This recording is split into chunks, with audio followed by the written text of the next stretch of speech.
नमस्कार दोस्तों, बहुत बहुत स्वागत है आप सभी का हमारे और आपके इस यूट्यूब चैनल स्मार्ट टेक में। दोस्तों हर बार की तरह इस बार भी आज हम आप सभी के लिए एक बेहतरीन वीडियो लेकर आए हैं।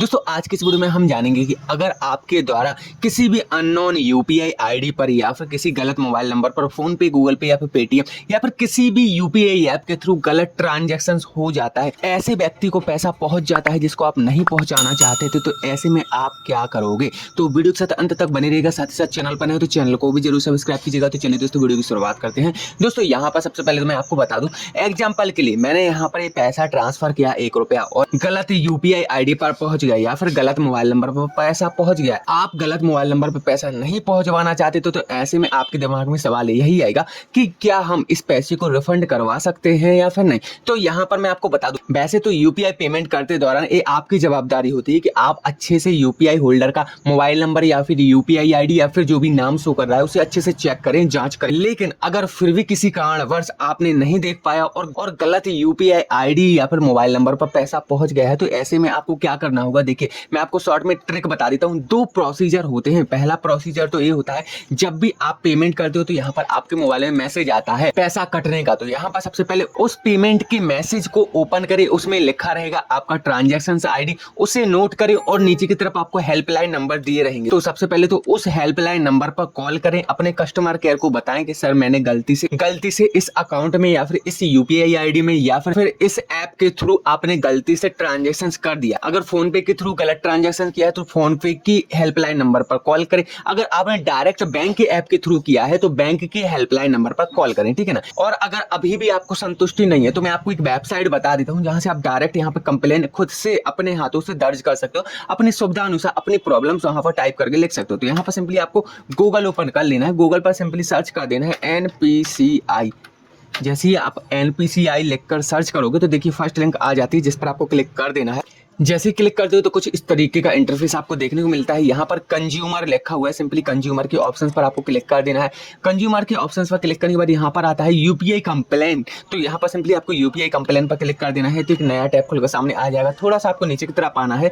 यहाँ पर देखिए आपको कंप्लेन का एक बीचों बीच ऑप्शन लिखा दिखेगा। यहाँ पर ट्रांजेक्शन लिखा रहेगा। सिंपली आपको ट्रांजेक्शन प्लस का जो आइकन दिया गया है उस पर टच करना है। तो यहाँ पर आपका जो माइनस का आइकन आ जाएगा और यहाँ पर ऑप्शंस खुलकर आ जाएंगे। नेचर ऑफ ट्रांजेक्शन में अगर आपने पर्सन टू पर्सन ट्रांजेक्शन किया है, मतलब कि मोबाइल नंबर या फिर यूपीआई आईडी डालकर यहाँ पर सेंड किया है पैसा, तो यहाँ पर पर्सन टू पर्सन आ जाएगा।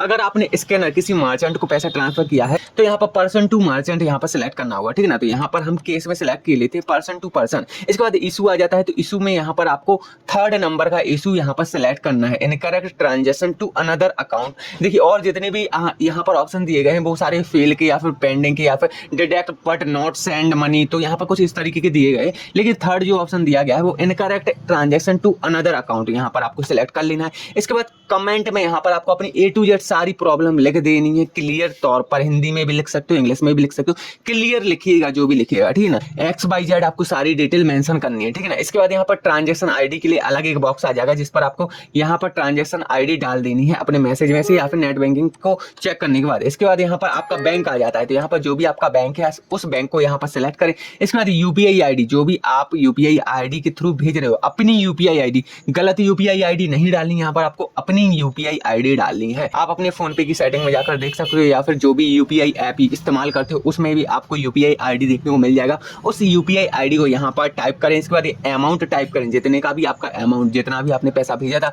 इसके बाद ट्रांजेक्शन डेट सेलेक्ट करें। इसके बाद यहाँ पर अपना एक एक्टिव ईमेल आईडी डालें ताकि जो भी इन्फॉर्मेशन हो आपको ईमेल पर मिलती रहे, और एक्टिव मोबाइल नंबर। इसके बाद स्टेटमेंट, अपने बैंक का एक स्टेटमेंट निकाल कर जरूर रखें। आजकल कई तरह के ऐप्स चल चुके हैं जो कि आपको बैंकिंग स्टेटमेंट देने में आपकी हेल्प करते हैं। अगर आपने फोन पे, गूगल पे के थ्रू यहाँ पर ट्रांजेक्शन किया था तो आप हिस्ट्री का स्क्रीनशॉट निकाल कर यहाँ पर अपलोड कर सकते हो और यहाँ पर सबमिट बटन पर क्लिक कर दीजिएगा। तो आपकी जो भी कंप्लेन है वो सक्सेसफुली दर्ज हो जाएगी। और यहाँ पर इसके बाद आपको लगभग 7 से 8 दिनों तक वेट करना है। अगर 7 से 8 दिनों तक आपको कोई भी रिप्लाई नहीं आता है या फिर आपकी समस्या का समाधान नहीं होता है तो आप RBI कंप्लेन सेक्शंस में जाके देखिए आरबीआई कंप्लेंट सेक्शंस गूगल पर जैसे ही सर्च करोगे तो यहाँ पर फर्स्ट लिंक आ जाएगी। इस पर जैसे ही आप यहाँ पर फर्स्ट लिंक पर क्लिक करोगे तो यहाँ पर ये जो आरबीआई कंप्लेंट सेक्शंस का पोर्टल ये आपके सामने खुलकर आ जाएगा। यहाँ से भी आप एनपीसीआई की कंप्लेन कर सकते हो। देखिए एनपीसीआई के लिए अलग अलग सभी तरह के यहाँ पर कंप्लेंट सेक्शन दिए गए हैं, तो आप इन कंप्लेंट सेक्शंस के थ्रू भी